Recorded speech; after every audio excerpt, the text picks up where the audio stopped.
You've been told that waking at 3 a.m. is just part of getting older. That's simply not true. It's a dangerous myth. Every disrupted night is stealing your cognitive clarity and shrinking your lifespan. The relationship between sleep fragmentation and brain health is direct and merciless. Your circadian biology is trying to tell you something critical, and most doctors miss it entirely. Understanding the real reasons behind your 3 a.m. awakenings isn't just about comfort, it's about extending your vitality. You have far more control over this than you've been led to believe. It's time to take responsibility for the night, because how you sleep determines how you live. Let's talk about what's really happening with your body when you wake up at 3 a.m. Most doctors hand you a sleeping pill and send you on your way. They're treating the symptom, not the source, and that's precisely why you're still staring at your ceiling night after night. Think about this. Your ancestors didn't have alarm clocks or electric lights. They lived by the rising and setting of the sun.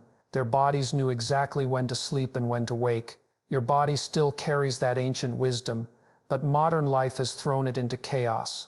What you're experiencing at 3 a.m. isn't random. It's your circadian rhythm, your internal body clock, shifting with age. After 65, this clock naturally advances. You get sleepy earlier and consequently you wake earlier.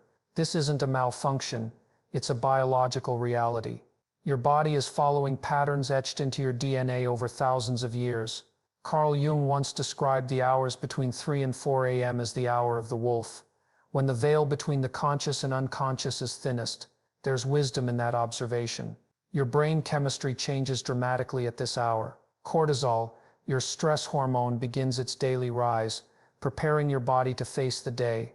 For younger adults, this happens later. For you, it's happening at 3 a.m. The melatonin story is equally crucial. This sleep hormone doesn't just help you fall asleep, it maintains your sleep throughout the night. After 65, your pineal gland produces significantly less melatonin. Studies show production can drop by up to 80% compared to your younger years. This biological shift creates the perfect storm for those 3 a.m. awakenings. Many of my clients discover that understanding this shift changes everything. Knowing this isn't your fault, that you're not broken or defective, is the first step toward reclaiming your nights. One man told me, once I stopped fighting my early bedtime and embraced my body's natural rhythm, I stopped waking up in panic at 3 a.m. Your body is sending you signals. The question isn't how to silence them with pills or ignore them with distractions. The question is, are you listening? Are you responding with wisdom or frustration? The circadian shift isn't just a nuisance, it's an invitation to reorganize your life around your body's changing needs. The men who thrive in their later years aren't those who cling to the sleep patterns of their youth. They're the ones who adapt with dignity and intelligence. Now let's examine the hidden medical causes behind these disruptions, issues your doctor might be missing entirely. Most physicians spend less than 7 minutes with their patients.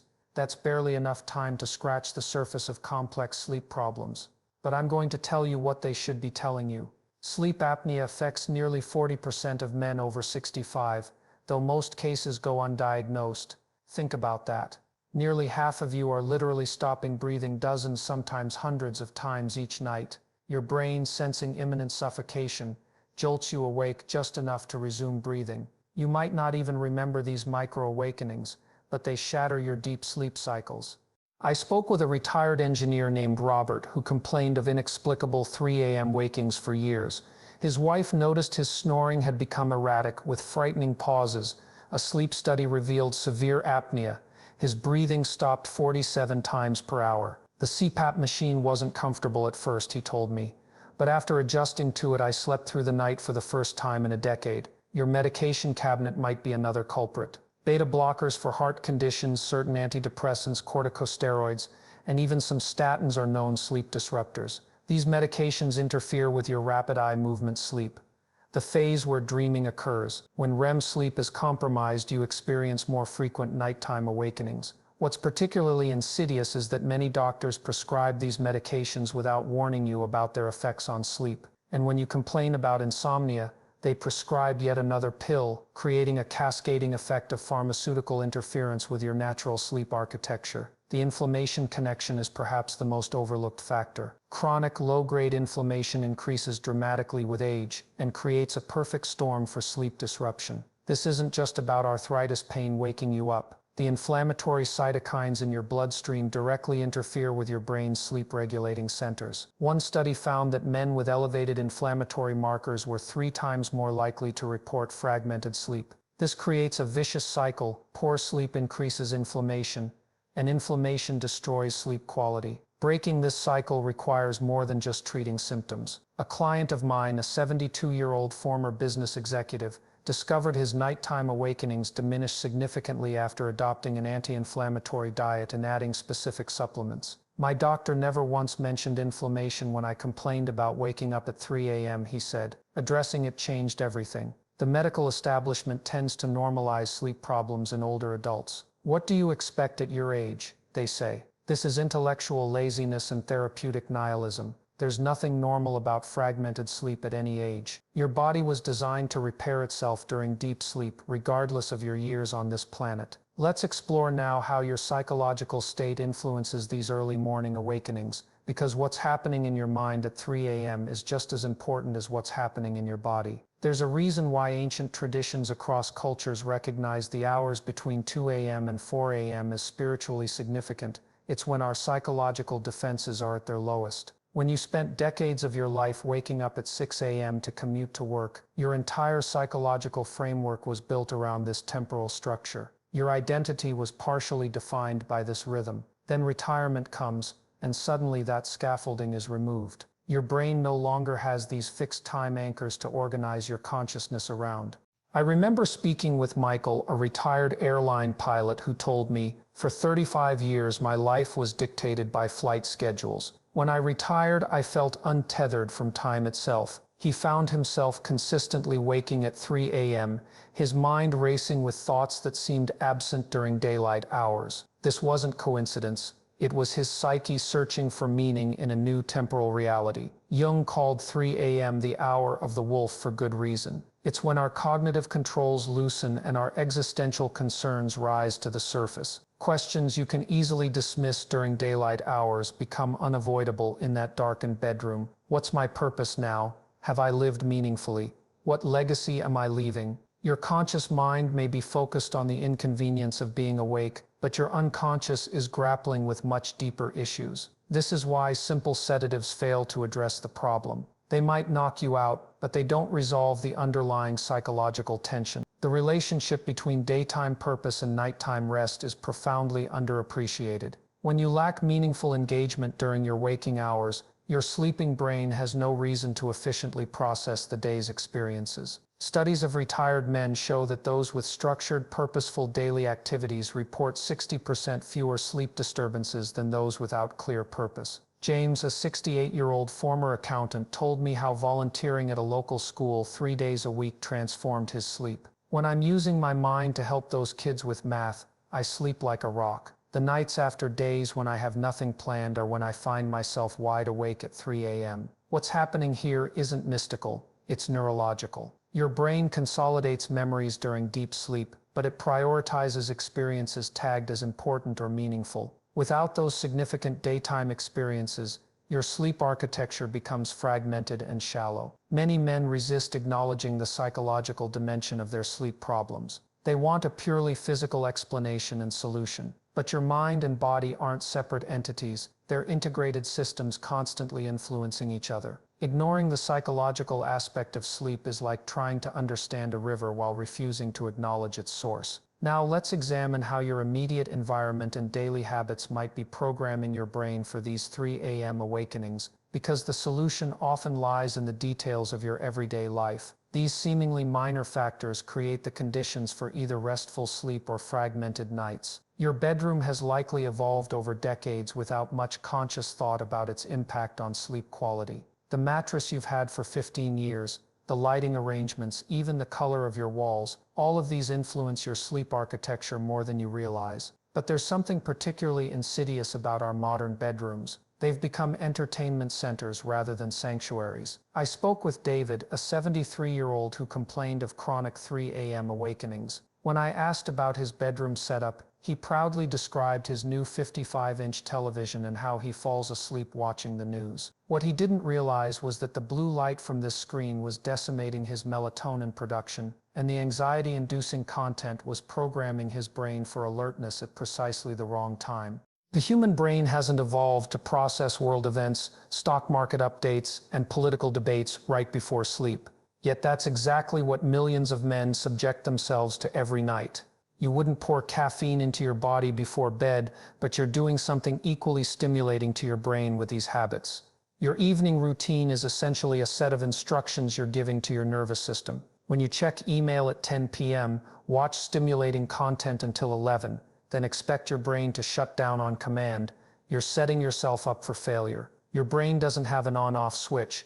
It has transition mechanisms that require time and proper signals. Walter, a former university professor, shared how changing his evening routine transformed his sleep. I created a 90-minute buffer between screens and sleep. I read physical books, listened to classical music, and practiced simple breathing exercises. My 3 a.m. awakenings disappeared within 2 weeks. The temperature-sleep connection is perhaps the most overlooked factor by medical professionals. Your body temperature naturally drops as part of the sleep initiation process. But many older men keep their bedrooms too warm, disrupting this critical biological signal. Research shows that a bedroom temperature between 60–67 degrees Fahrenheit, 15–Celsius, optimal for most people. I remember consulting with Richard, a 70-year-old who kept his bedroom at 74 degrees because he didn't want to catch a chill. When he reluctantly agreed to lower the temperature and use an extra blanket instead, his sleep improved dramatically.